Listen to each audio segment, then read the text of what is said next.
Former President Rodrigo Duterte's PDP Laban held its proclamation rally today, formally announcing its slate for the senatorial elections, a mix of old and new allies. Now, the party held their kickoff at the historic Club Filipino, where former President Corazon Aquino took her oath after former President Marcos Sr. was ousted by the EDSA revolution.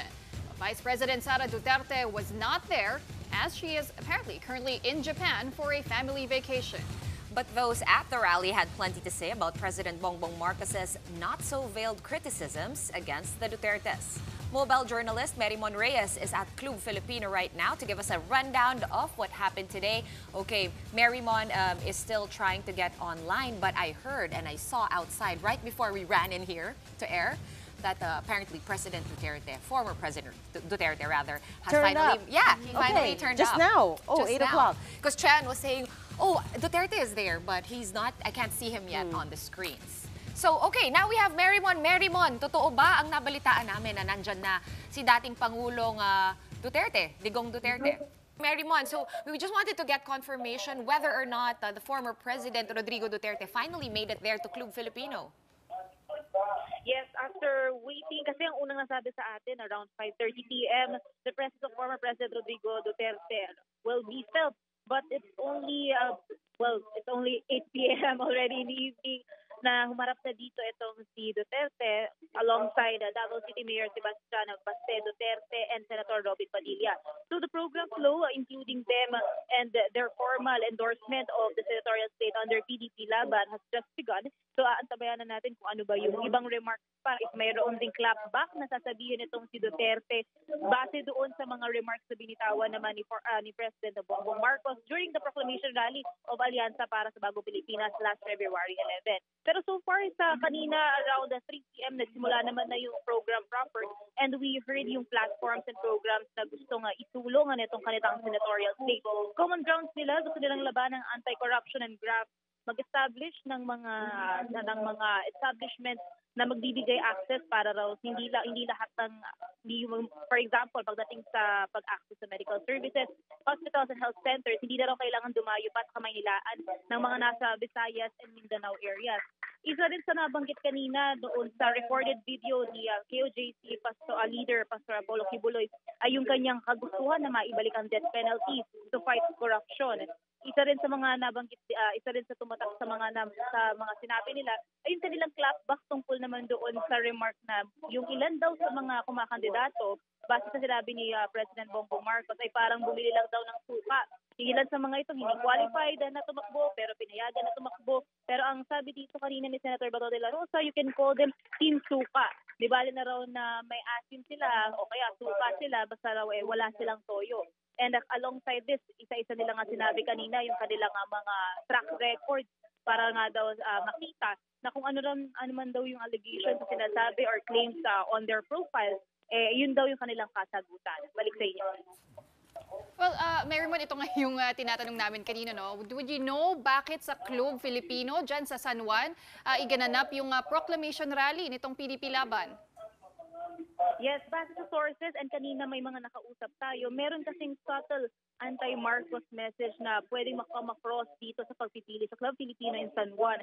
Kasi noong 1986, dito nga ginanap yung inauguration ni President Corazon Aquino so that yung kasagsagan yan ng People Power Revolution. So this has something to do tungkol sa pagpapatalsik kay dating Pangulong Ferdinand Marcos Sr. Pero noong tinanong natin to confirm kay Senator Bato de la Rosa kanina in an ambush interview, ang sabi niya, bahala na raw ang taong mag-interpret kung bakit dito nila isinagawa yung kanilang kick-off for their campaign. Okay, Marymon, are we expecting anything from former President Duterte? May schedule ba siya umakyat ng stage at magsalita? And malamang kung magsasalita siya, no, wala siyang prepared speech, hindi naman normally nagbabasa ang dating Pangulo. Meron bang sort of schedule na fix na aakyat talaga siya sa entablado? Supposedly, dapat kanina around 5 o'clock or 5:30 p.m. na haharap na dito mismo to formally endorse itong senatorial slate ng PDP Laban and aantabay tayo supposedly earlier kung meron bang ibang remarks itong sasabihin si Duterte. Pero ngayon kasi isa-isa na silang nagsasalita at ang katatapos lang na magsalita dito ay si Davao City Mayor Baste Duterte. So we're expecting next na mag-remarks ay Senator Robin Padilla and then finally itong si former President Rodrigo Duterte.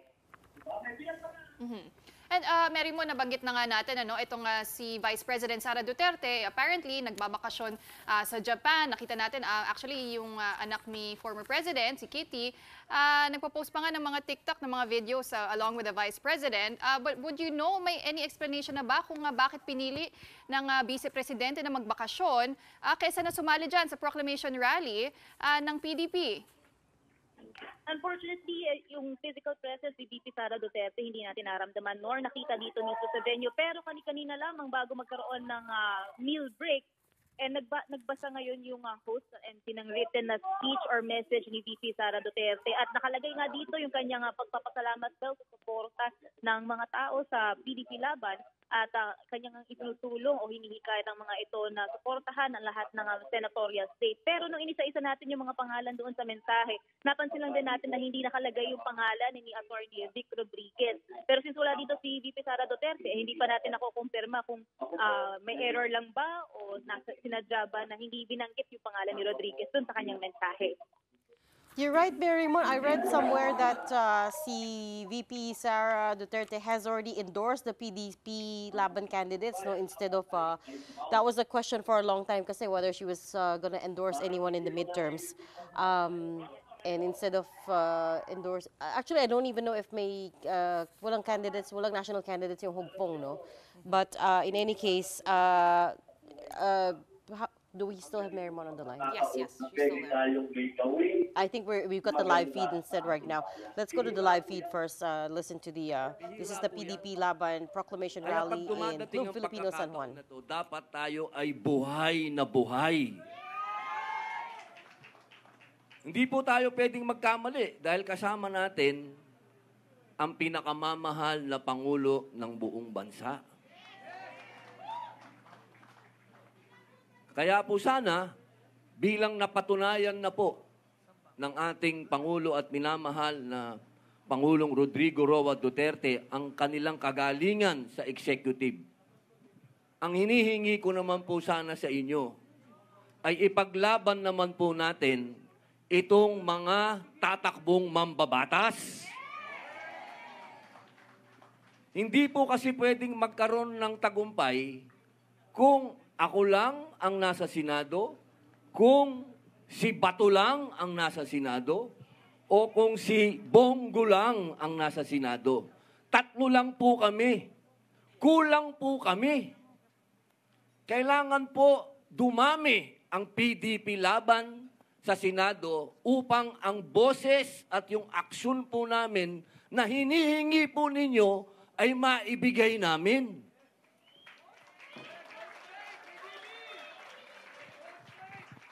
Hindi po tayo pwedeng balbon. Kailangan po itong laban natin ngayon, ito po yung laban na pinakamatinding laban sa lahat ng laban. Dahil ang pinag-uusapan po natin dito ay batas na. Kailangan po natin tindigan kung ano ang sinasabi ng batas. Hindi po pwede na yung ibang tao gumagawa ng sarili nilang batas.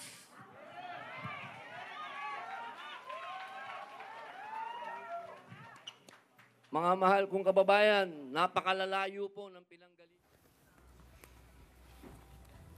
One thing he said caught my ear. He said, we need more PDP members in Senate. That is for sure. Their numbers are very low at the moment. As you can see, they didn't even have a full senatorial slate.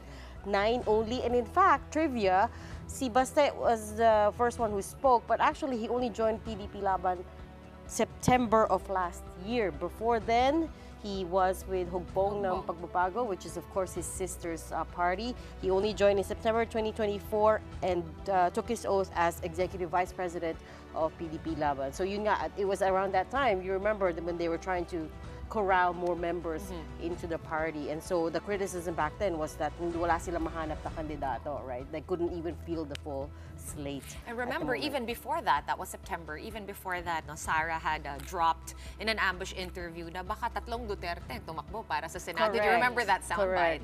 And that went viral because the idea of it, right? I mean, it was a possibility back then, but the idea of it shocked a lot of people.